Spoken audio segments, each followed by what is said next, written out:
Hi guys and welcome back. In today's video we're going to talk about the foods that can cause bloating. And stay tuned because the answer might surprise you. Okay, let's start off with a favorite, especially if you've been around this channel for a while, and that is the high FODMAP foods. So this is going to include things like onion and garlic and asparagus and watermelon and peaches and apple and cherries. Basically any high fiber fruit or vegetable or whole grain like wheat, barley, and rye. You could think of it as a FODMAP food for the most part. And the reason why this causes bloat, ironically, is the exact same reason, or one of the reasons why these foods are so healthy. If you have SIBO, and if you have IBS, you probably do have SIBO, by the way, but if you have SIBO, you have bacteria living in the wrong place. So instead of everybody hanging out and having a party in your colon, you have bacteria that is now living in the small intestine. And the small intestine just doesn't have the capability to expand and accommodate that gas production. So what happens is you feed the bacteria with the fiber, which is why doctors have been telling us to eat fiber since the dawn of time. You feed these bacteria fiber. They live a little bit higher up in your system than they normally would have. And now you get gas production and they start making stuff once you feed them. And that makes them very happy, but it makes you pretty miserable. And the number one symptom that I see, especially with SIBO and IBS, is bloating. And it's going to be usually within short working order of eating these foods, oftentimes within minutes. Occasionally it'll set in an hour or two after the meal. But oftentimes, you know, if somebody with SIBO that's being untreated, if somebody with SIBO eats a peach, 20 minutes later, they're going to be bloated up and look like they're pregnant. So that's the first category of foods that can really cause a lot of bloating. Now it's worth mentioning here, and again, this is a recap for people who have been with me for a while. The solution is not to cut out these FODMAP foods, in my opinion. You could do so for a short period of time and get some temporary relief, but the ideal situation is for you to eat all of these health-promoting foods again. And that's a project that I'm really passionate about. And that's why I've launched FODMAP Freedom in 90 Days, an online course that helps you rehab your motility, treat your SIBO and IBS from home, and really get to the root of it so that you can tolerate these healthy foods again. So if you want more information, I'll put a link in the doobly-doo down below, but that's probably enough. And I have other videos for FODMAPs and SIBO if you want to explore that more. The next category is anything that causes leaky gut. And I just highlighted a couple, but keep in mind, if you have an allergy or a sensitivity to any food, it could cause leaky gut for you, and that in and of itself can create a lot of bloating. But some of the biggies that are pretty much universal across all people, in my opinion, is going to be things like wheat or the gluten-containing grains in general. They have shown that every single person, regardless of if you are truly sensitive to gluten, every single person gets at least a little bit of leaky gut, a little bit of zonulin release when you get exposed to gluten. So that in itself can be a cause of bloating just because that bloating and that inflammation really causes a lot of discomfort and a lot of that bloat feeling. So gluten-containing grains like wheat are pretty universal, at least to some degree or another. Whether you're overtly sensitive, it's another topic entirely. Dairy, particularly cow's milk dairy, and particularly the more processed it is, the more this is true. A lot of people do really well on raw milk. I can't do that because I have a sensitivity to it and it aggravates my autoimmunity, and it's just not worth the gamble for me to do that. But if you don't have blatant autoimmunity and you just have a intolerance to the dairy, you might be able to get away with raw milk. But particularly really, really pasteurized and processed dairy products or dairy that has a lot of sugar like ice cream can be really triggering for a lot of people. And I've also had patients do really well with that A2 milk where they modify the casein just a little tiny bit and make it less allergenic. So that's worth exploring also. So dairy, otherwise, particularly the way that we in industrialized communities and in America consume dairy, is very inflammatory and triggers leaky gut syndrome for most people to an extent. Sugar, also, that shouldn't be surprising, if for no other reason because sugar feeds candida, and candida will aggravate the leaky gut as well. So higher sugar foods will do this. Saturated fat, this is going to cause the people in the paleo and the keto communities and the Atkins communities to leave nasty comments down below, but I don't care. Saturated fat has been shown repeatedly to cause leaky gut syndrome when consumed in excess. I'm not saying that everybody needs to be a vegan, but just be mindful that that is a trigger. And yes, this includes coconut. Even though it's a healthy fat and even though it's plant-based, saturated fat has been shown to increase leaky gut. And particularly, they use saturated fat as a way of inducing metabolic endotoxemia, which is a topic that I'll cover more in depth in the future. But basically, that topic that we talked about in the die-off reaction video, where I talked about LPS getting through the gut barrier and into the bloodstream, that happens particularly when you consume a high amount of saturated fat. So keep that in mind as well. Don't be like the paleo person who wraps every single spear of asparagus in bacon. That's just not health promoting. I like paleo otherwise, but sometimes they go a little bit overboard.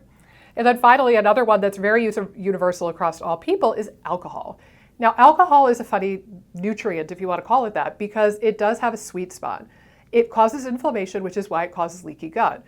But just like exercise, if we cause a teeny bit of inflammation, it basically tells the body, hey, you can expect some inflammation and some damage, so you need to upregulate the genes that repair the tissue.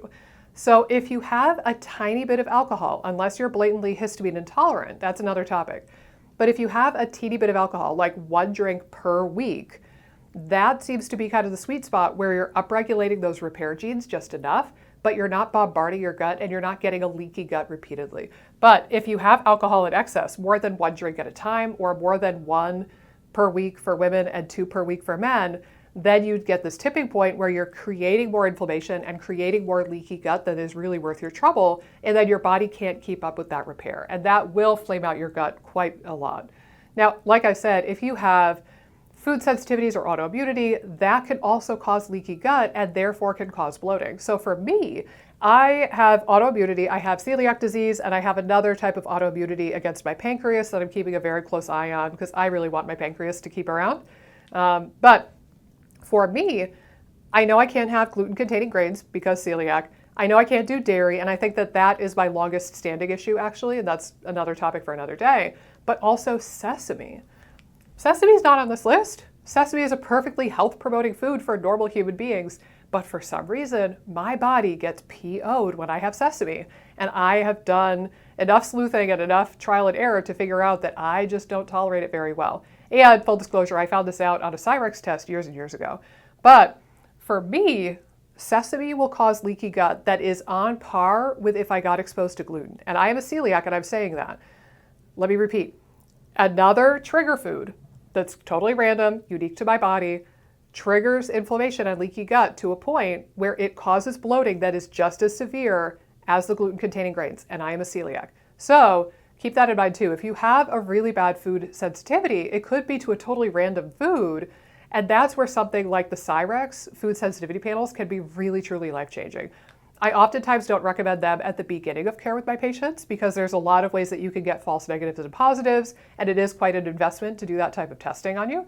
But having that as like a thing in your back pocket as something that you could do in the future might be really useful, especially if like eliminating the FODMAPs and wheat and dairy and alcohol and these more standard things hasn't really produced any type of benefit for you. Next up on my list is the high histamine foods. And this is something that I really have on my radar to do more videos about in the near future. But the high histamine foods can include things like vinegar, tomatoes and tomato products like tomato sauce, citrus fruits, strawberries, fermented foods, smoked or preserved foods, especially meat, anything that has like a probiotic in it, for example, and leftovers, particularly for meat.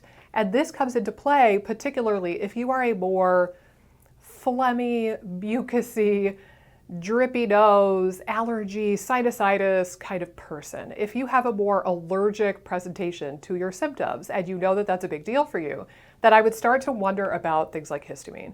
And this has some overlap even with the IBS and the FODMAP world because there has been good quality evidence now to show that histamine producing cells called mast cells are upregulated or turned on in the guts of people who have irritable bowel syndrome, and that can perturb or cause some of those symptoms for IBS sufferers.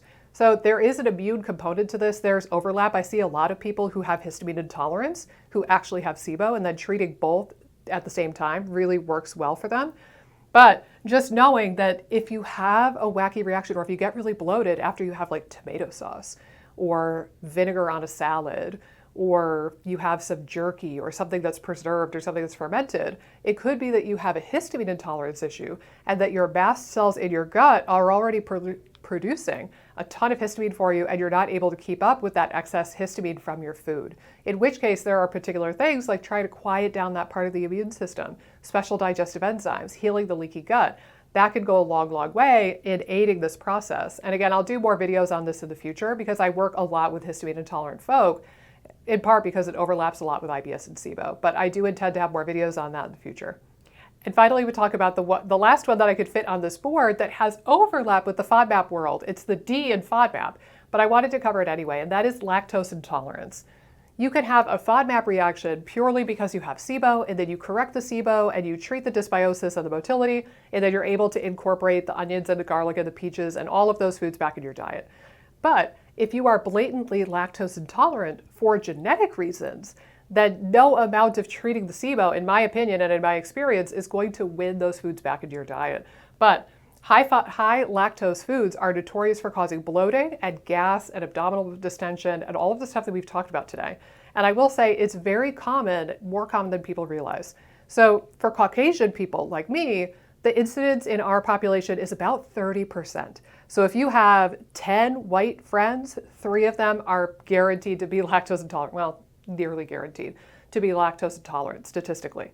When you are of another ethnicity, if you are African descent, Asian descent, or Latino descent, the numbers get absolutely staggeringly high. I forget each one exactly, but for those 3 populations, it ranges from like 85 to 95% incidence of blatant lactose intolerance in adults. So if you are Latino, Asian, or African descent, really take a good hard look at the lactose, try lactose-free products, go completely lactose-free for a while or completely dairy-free for a while, and then reintroduce it and see how you do. I would bet solid money that if you are of one of those ethnicities, that you are probably blatantly lactose intolerant. And that may or may not correlate with your tolerance for things like onions and garlic and things of that nature. JKLOL, I squeezed one more in and I can't believe I nearly forgot it. Sulfur-rich foods. Now this is another one, just like the FODMAPs. The goal is not to eliminate these foods. The goal is for you to be able to tolerate them again. That's a very important distinction to make. But particularly some of my patients with IBS and a fair whack of people who have inflammatory bowel disease like Crohn's and colitis do really well when we start looking at the sulfur degrading microbes in the gut and that piece of the dysbiosis puzzle. So what I've noticed is that the high sulfur foods, when somebody is really acute or if their gut is really inflamed, they could also cause leaky gut and the dysbiosis and the bloating that we're talking about. Food examples of that are going to be red meat like beef and lamb are very rich in sulfur. Some of the FODMAPs, so like onion and garlic, are very known for sulfur. Cauliflower, anything that has that like sulfury smell to it. Eggs, the rotten egg smell, that's a sulfur smell. And importantly, anything that's preserved with a sulfite, so that would be things like dried fruit and wine. If you notice that you're having a correlation with your symptoms, and like say you're reacting to wine, you're like, I don't know what it is about wine. I do okay, with the other histamine things. I don't know if it's like a leaky gut mechanism, but then you notice that you have a similar reaction to dried fruit or red meat or onion and garlic. Then you could start to put together this puzzle and think, maybe it's the sulfur. And if you have really sulfury smelling gas, or bowel movements that smell like sulfur or rotten eggs, then I would start to lean a little bit more towards this. And certainly if you have a diagnosis of inflammatory bowel disease, Crohn's or colitis or something of that nature, I would tend to think much more about this sulfur component. If you have IBS, it's not out of the question, but I would tend to think more of like the FODMAP leaky gut lactose piece and possibly histamine for you. So guys, to wrap up, couple of different categories of foods that can cause bloating. And you can tell that just about any food, literally, that you could think of can cause bloating.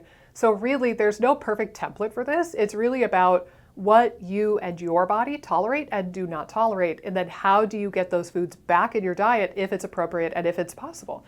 So for example, if you have IBS or certainly SIBO, then the FODMAP foods are nearly guaranteed to cause bloating. Again, the treatment is not to eliminate these foods forever. That's important.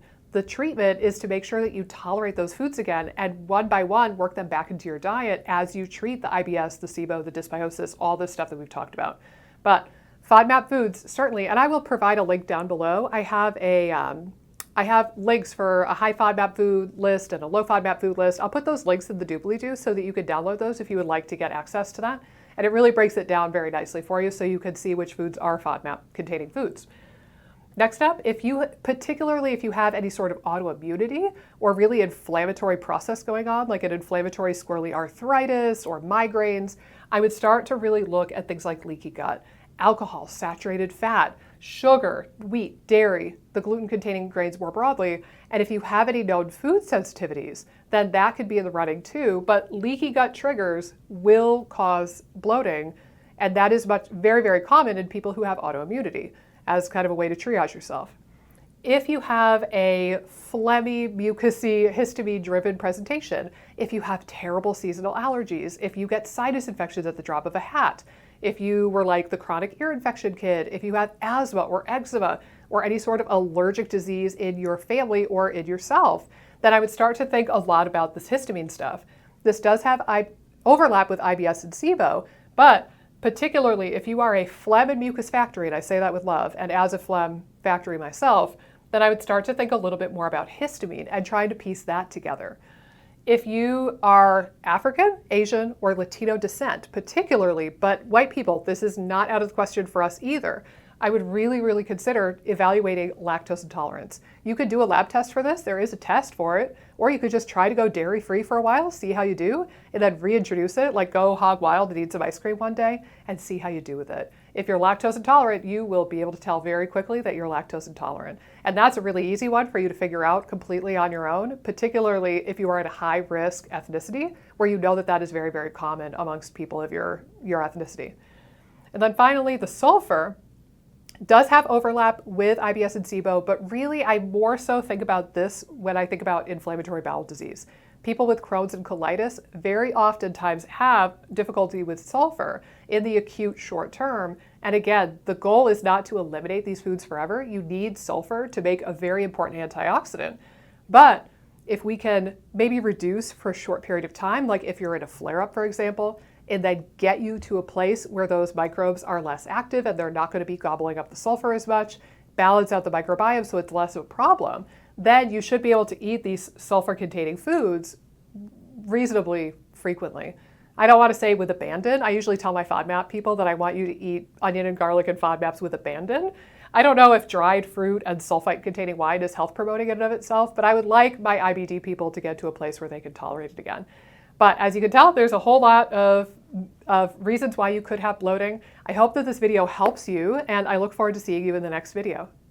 And if you just watched this video and you're like, geez, lady, I don't know where to start. You just told me that literally any food can cause bloating. That's not what I Googled and tried to find here. You're not alone. I know this is a lot of information, and this is what I spend my day doing. But I have great, great news. If you are FODMAP intolerant particularly, or if you're on the IBS-SIBO spectrum and you're wondering, is it more FODMAPs, is it histamine, is it lactose, then I think that you would really like to check out my course, FODMAP Freedom in 90 Days. There is a link in the doobly-doo below, and it is enrolling this week only. FODMAP Freedom in 90 Days is obviously geared towards people who are intolerant to FODMAPs and want to eat those foods again. But really what it is an IBS and SIBO crash course. We're going to go through all of the things that you need to know to rehab your microbiome, get your motility stoked and ready to go, and treat your IBS or SIBO from home, and what you can do about it, and what kind of game plan you can have in the long run to make sure that the SIBO never comes back. So if you have either of those conditions, or if you are on a restricted FODMAP diet, or if you are just so confused and you need some guidance, go ahead and check the link in the doobly-doo below. I would love to see you in FODMAP Freedom in 90 days, and we're going to get started first week of September. Hey guys, if you like this video, be sure to subscribe, ring the bell, click the like button, and leave a comment down below with the videos that you would like to see me do next. Doing all of those really helps support the channel and support my efforts in making as many videos as possible for you guys. Thanks so much, and I'll see you in the next video.